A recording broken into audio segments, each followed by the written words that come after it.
February 10, 11, 12ಕ್ಕೆ ನರಸೀಪುರದಲ್ಲಿ Triveni ಸಂಗಮದಲ್ಲಿ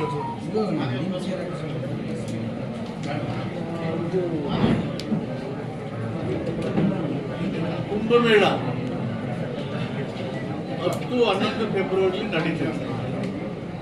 ಇದು ಪ್ರತಿ 3 ವರ್ಷಕ್ಕೆ ಒಂದ್ಸರಿ ನಡೆಯುತ್ತೆ. 1989ರಲ್ಲಿ ಮೊದಲನೇ ಬಾರಿಗೆ ಪ್ರಾರಂಭ ಆಯಿತು. ಆವಾಗ ನಾನು 1985 ಫಸ್ಟ್ MLA ಆಗಿದ್ದೆ.